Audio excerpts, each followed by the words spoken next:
आज की इस वीडियो में हम बात करने वाले एक ऐसे सुपरस्टार के बारे में जिन्होंने सिर्फ कुछ ही समय में फिल्म इंडस्ट्री में अपने कदम जमा लिए हैं, साथ ही पॉलिटिक्स में भी अपना एक अलग मुकाम हासिल किया है। दोस्तों, हम बात कर रहे हैं सुपरस्टार एक्टर पवन कल्याण जी के बारे में। क्या है इनके परिवार का इतिहास, कहाँ हुआ था इनका जन्म और इन्होंने अपनी पढ़ाई कहाँ से की है, फिल्मी करियर की इनकी जर्नी कैसी रही और कितनी मुसीबतों का इन्हें सामना करना पड़ा, आखिर कैसे बने ये इतने जाने माने कलाकार। अगर आप भी जानना चाहते हैं इन सभी सवालों के जवाब तो बने रहिए वीडियो में एंड तक हमारे साथ। दोस्तों, इनके बारे में जानने से पहले इनके परिवार के बारे में जान लेते हैं। पवन कल्याण का जन्म 2 सितंबर 1971 में आंध्र प्रदेश के गुंटूर जिले में बापटाला के एक मामूली से घर में हुआ था। बात करें इनके पिताजी की तो उनका नाम कोनीडेला वेंकट राव है, जो कि एक मिडिल क्लास फैमिली से ताल्लुक रखते हैं। और पवन कल्याण के पिताजी ने अपने करियर की शुरुआत एक हवलदार की जॉब से की थी। जब इनके पिताजी की जॉब लगी तो इसके बाद इन्होंने अपने घर वालों की मर्जी से एक लड़की से शादी कर ली, जिसका नाम अंजना देवी है, जो कि एक हाउसवाइफ थी। और शादी के बाद इनके माता पिता के कुल 5 बच्चे हुए, जिनमें सबसे बड़े भाई चिरंजीवी हैं, जो कि आज के समय में साउथ सिनेमा के जाने माने कलाकार हैं। और दूसरे नंबर पे आते हैं नागेंद्र बाबू।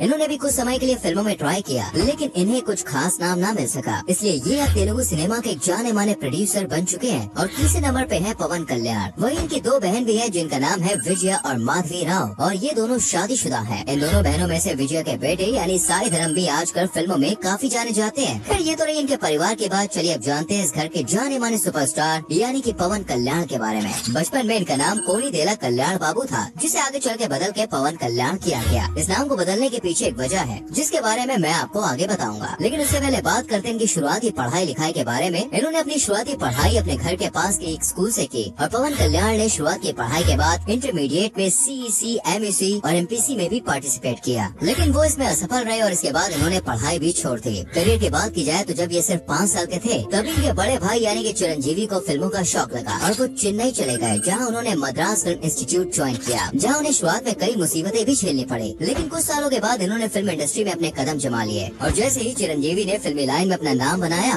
वैसे ही कुछ समय के बाद पवन कल्याण भी अपने भाई की तरह एक एक्टर बनने के लिए उनके पास यानी कि चेन्नई रहने के लिए चले गए। वैसे दोस्तों, आपको बता दूं, पवन कल्याण अपने बचपन से ही अपने भाई को अपने पिता के समान मानते हैं और अपनी भाभी को अपनी माँ के समान। यहाँ आते ही पवन कल्याण ने एक मार्शल आर्ट्स की कोचिंग ज्वाइन की और मार्शल आर्ट सीखना शुरू किया, जिसमें कुछ समय के बाद ही पवन कल्याण बहुत अच्छे मार्शल आर्ट्स चैंपियन हो गए थे। और वो अपने सामने खड़े अच्छे खिलाड़ियों को मिनटों में ढेर कर दिया करते थे। और अपनी इसी मेहनत के बल पर उन्होंने मार्शल आर्ट्स की एक चैंपियनशिप में ब्लैक बेल्ट भी जीती थी। यही वजह है कि जो इनका नाम पवन कल्याण रखा गया। दरअसल जब ये अपनी ट्रेनिंग या फाइट करते थे, तब इनकी स्पीड बहुत ज्यादा होती थी, जिस वजह से इन्हें पवन के नाम से जाना जाने लगा। और तभी से इनके नाम को बदलकर पवन कल्याण कर दिया गया। जैसे कि हमने आपको बताया, इस समय तक चिरंजीवी फिल्म लाइन में काफी छा गए थे। और यही वजह है कि जब भी कोई डायरेक्टर चिरंजीवी से बात करते तो उन्हें उनके भाई को फिल्म लाइन में लेकर आने के लिए जरूर कहते थे और कहते कि तुम्हारे भाई में तो एक अलग ही कला है, इस कला को दुनिया की नजरों से छिपा कर रखना ठीक नहीं होगा। वहीं दूसरी तरफ पवन कल्याण, जो कि बहुत ही शर्मीले थे, वो अपने घर वालों के सामने एक्टिंग ही नहीं कर पाते, तो पूरी दुनिया के सामने भाई कैसे करते। इसलिए इन्होंने पहले बहुत सी फिल्मों के लिए मना कर दिया। लेकिन जब बहुत समय तक ऐसे ही चलता रहा था, पवन कल्याण के भाई चिरंजीवी ने पवन कल्याण से रिक्वेस्ट की, कहा कि तुम एक बार ट्राई तो करो, अगर ना हो पाए तो कुछ और कर लेना। और अपने भाई की इन बातों को सुनकर पवन कल्याण मना ना कर सके। इसके बाद इन्होंने सन 1996 में अपनी पहली फिल्म अकाड़ा माई कड़ा बाई से फिल्म में डेब्यू किया। इस फिल्म को अल्लू अर्जुन के पिता और चिरंजीवी के साले साहब यानी कि अल्लू अरविंद ने प्रोड्यूस किया था। लेकिन ये फिल्म कुछ खास ना चल सकी और इस तरह इन्होंने 2-3 फिल्में और भी बनाई थी, उनमें भी इन्हें कुछ खास पहचान ना मिल सकी। लेकिन सन 1998 में बनी थोली प्रेमा नाम की फिल्म में पवन कल्याण के लुक ने सभी लोगों को अपनी ओर काफी आकर्षित किया, जो कि इनके करियर की सबसे पहली अच्छी फिल्म रही। इतने ही दोस्तों, ये फिल्म उन दिनों लोगों द्वारा इतनी पसंद की गई कि ये फिल्म पूरे 200 दिनों तक वहाँ के सभी हॉल में चली थी। ये फिल्म उनके लिए एक अच्छा अवसर साबित हुई, क्योंकि दोस्तों इस फिल्म के बाद ही उनकी एक के बाद एक सभी फिल्में हिट होती गई, जिनमें थम्मोडू, बद्री और खुशी जैसी फिल्में शामिल थी। और इन सभी फिल्मों के बाद से ही पवन कल्याण ने फिल्म इंडस्ट्री में अच्छा खासा नाम कमा लिया था। लेकिन कुछ समय के बाद उनकी बहुत सी फिल्में फ्लॉप हो गयी, बट उन्हें इस बात से कोई भी फर्क नहीं पड़ा, क्योंकि दोस्तों उनके फैंस तो उन्हें फिर भी उतना ही पसंद करते थे। आगे चलकर उन्होंने 2003 में अपनी खुद की एक फिल्म भी बनाई, जिसका नाम था जॉनी, और इस फिल्म के लिए लोगों के बीच बहुत ज्यादा क्रेज भी रहा। इसके बाद इन्होंने अपनी जिंदगी में बहुत सी फिल्में की, जिसमें से बहुत सी फिल्में फ्लॉप रही तो बहुत सी हिट भी हुई, लेकिन लोगों के बीच इनका प्यार कभी भी कम नहीं हुआ। यही वजह है कि आज भी इनके फैंस इन्हें पहले जितना ही प्यार करते हैं। इसके अलावा इन्होंने सन 2014 में जनसेना नाम की एक खुद की पॉलिटिकल पार्टी भी बनाई थी और पवन कल्याण अभी भी इस पार्टी के लीडर हैं। हालांकि पॉलिटिक्स में रहते हुए भी दोस्तों ये अभी भी फिल्मों में काम कर रहे हैं और हाल ही में इनके फिल्म हरिहरा वीरा मल्लू रिलीज हुई, जिसे लोगों ने बहुत ज्यादा पसंद किया। फ्रेंड्स, क्या आपने भी पवन कल्याण की ये नई फिल्म देखी? अगर हाँ तो कमेंट जरूर कीजिए। अब इतने बड़े कलाकार हैं और भाई अवार्ड्स की बात ना की जाए, ऐसा तो हो ही नहीं सकता ना। बात करें इनके अवार्ड्स के बारे में तो इन्हें IIFA Utsavam, Filmfare award South Indian International Movie Award, cinema award, Times of India film award जैसे कई अवार्ड से सम्मानित किया जा चुका है। इनके बारे में कुछ इंटरेस्टिंग फैक्ट बताऊं तो अभी तक पवन कल्याण की आपने जितनी भी फिल्में देखी हैं, उनमें कहीं न कहीं कोई न कोई सीन इनके खुद के द्वारा क्रिएट किया हुआ होता है। यानी इतनी ज्यादातर फिल्मों में पवन कल्याण कोई न कोई सीन खुद से जरूर क्रिएट करते हैं और इस तरह से करते हैं कि वो सीन लोगों को बहुत पसंद आता है। अगर आप भी पवन कल्याण के फैन है तो आपको भी जरूर पसंद आता होगा। अब बात करते हैं दोस्तों इनकी पर्सनल लाइफ और मैरिटल स्टेटस के बारे में। तो इन्होंने सन 1997 में नंदिनी नाम की एक लड़की से शादी की थी, लेकिन कुछ कारणों की वजह से 2007 में इन दोनों का डिवोर्स हो गया था। जिसके बाद 2009 में पवन कल्याण ने रेणु देसाई नाम की लड़की से शादी की, लेकिन इन दोनों के बीच भी रिश्ते कुछ ठीक नहीं रहे, जिसके चलते सिर्फ 3 साल बाद यानी कि 2012 में इन दोनों का डिवोर्स हो गया। लेकिन रेणु देसाई से उन्हें 2 बच्चे हैं, जिनमें लड़के का नाम है अकीरा नंदन और लड़की का नाम है आथ्या। फिर 2013 में इन्होंने एना से शादी कर ली और एना से भी इन्हें 2 बच्चे हैं, एक लड़का और एक लड़की, जिनमें लड़के का नाम है मार्क शंकर और लड़की का नाम है पोलेना अंजना। ये अपने परिवार के साथ हैदराबाद के एक लग्जरियस घर में रहते हैं, जहाँ हॉल से लेकर स्विमिंग पूल तक हर एक चीज की सुविधा है। अब दोस्तों बात करते हैं इनके नेटवर्थ के बारे में तो 2023 में इनकी कुल नेटवर्थ करीब $15 मिलियन